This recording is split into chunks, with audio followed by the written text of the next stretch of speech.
Welcome, founders! Today we're diving into a masterclass explainer, where I'm going to step in as your mentor to break down Steve Jobs' ultimate startup survival guide. We'll be pulling these incredible insights directly from Dr. Vivek Bindra's deep dive analysis of Jobs' whole entrepreneurial journey. So whether you're literally just sketching out ideas on a napkin or you're already managing a growing team, this playbook is exactly what you need. But look, before we get too deep, we really need to shatter this illusion of easy success right out of the gate. I mean, are you actually prepared to bounce back from massive failure? Because back in 1983, Steve Jobs faced what might be the ultimate betrayal. He was pushed out of Apple, his very own company, right, by John Sculley, the CEO he personally recruited to help him. Most people would completely crumble under that kind of defeat, but Jobs, he used this incredible professional resilience to totally reinvent himself, learn from the massive setback, and ultimately return to save Apple years later. That's the level of grit we're talking about today. All right, so let's dive into the playbook. Here's our curriculum for today. We're covering 6 core coaching lessons: the higher orbit mindset, obsession with neatness, innovation through subtraction, building a cult brand, hiring for shared vision, and finally, stay hungry, stay foolish. Starting us off with Lesson 1, the higher orbit mindset.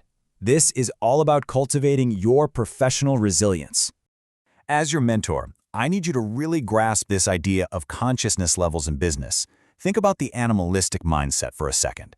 This is basically just survival mode, worrying only about eating, sleeping, and just being afraid of what might happen tomorrow.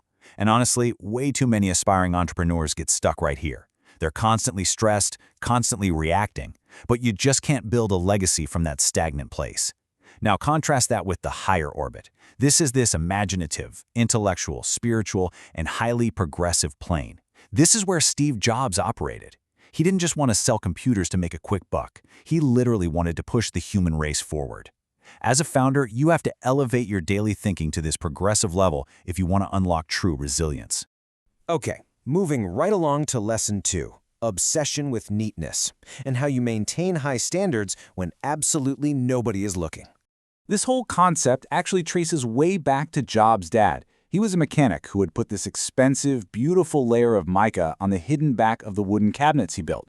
When a young Steve Jobs asked him, why do that if nobody's ever going to see it against the wall, his dad simply said that he would know it was there.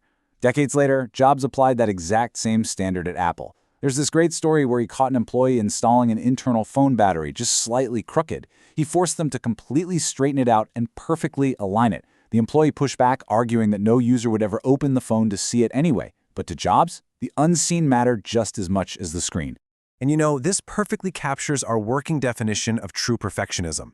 It's this steadfast belief that internal neatness absolutely guarantees external excellence.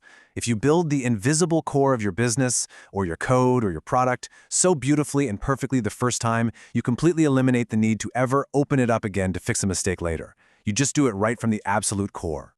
Which brings us to Lesson 3, innovation through subtraction, and tapping into the incredible power of ruthless focus. This is a trap I see founders fall into constantly, trying to build way too many things at once. Picture this. When Jobs made his triumphant return to Apple in '97, he walked into a company that was totally drowning in its own lack of focus. They were churning out 350 redundant, overlapping, and frankly confusing products. 350.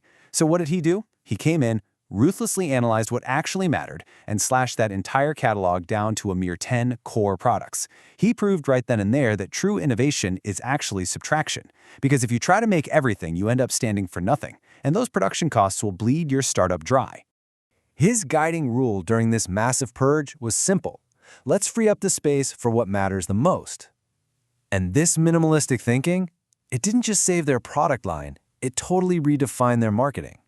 While competitors were out there stuffing their ads with boring jargon about processor speeds and color grades, Jobs just silenced all that noise. He focused entirely on delivering one clear, highly emotional message, proudly unveiling the world's thinnest notebook. He subtracted the technical clutter so the true value could actually shine through. Now let's pivot over to external growth. Lesson 4, building a cult brand by finding your target customers and turning them into ultimate brand advocates. Look, politely asking the market to buy your product, that's just not going to cut it. You have to force consumers to fiercely pick a side. And to build a cult following, you absolutely need an enemy. Jobs deliberately built his cult following by publicly framing Microsoft as the ultimate enemy across three very specific battlegrounds: complexity, lack of good taste, and conventional thinking. He essentially broadcasted to the world that if you like complicated, tasteless, and old-school design, go buy Microsoft. By drawing this massive line in the sand, he isolated his target audience and made them feel like they were part of an elite club standing up for aesthetics and simplicity. So here's the bottom line. You have to build an aspiration so incredibly strong that your consumers become your unpaid, fiercely loyal brand advocates. Oh, and here is a really tough rule for you to swallow. Never offer discounts.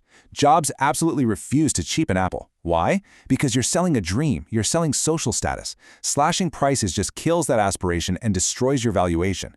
You want to build the social currency of your brand so high that people are literally lining up just to be a part of it. All right, let's shift back to internal operations. Lesson 5, hiring for shared vision and mastering the dynamics of your startup team.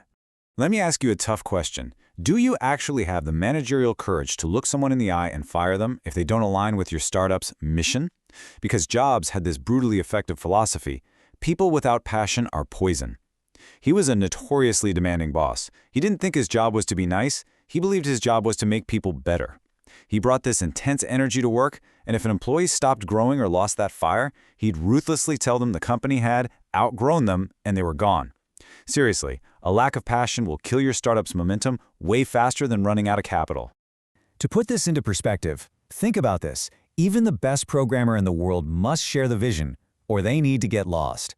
Jobs literally lived this out. He once fired the absolute best, most highly sought-after programmer in all of Silicon Valley. And why did he do it? Simply because their visions didn't align. Technical skill is completely irrelevant if the person isn't pulling the rope in the exact same direction as the rest of the team. And all of this builds directly into our final and definitely most famous lesson. Lesson 6, stay hungry, stay foolish, the ultimate founder's mandate. So what does it actually mean to stay foolish? Well, it means actively fighting off the IKB syndrome, which stands for I know better. This is a massive, incredibly dangerous ego trap that stops founders from registering new learnings and adapting to a shifting market. Staying foolish means you are actively unlearning your ego to avoid this toxic trap. You have to have the humility to admit that you don't know everything. Making continuous, lifelong learning your absolute minimum requirement, that is the only way you're going to survive out there. Which brings us to the end of this explainer and my absolute final challenge for you today. Are you foolish enough to unlearn your ego and hungry enough to change the world?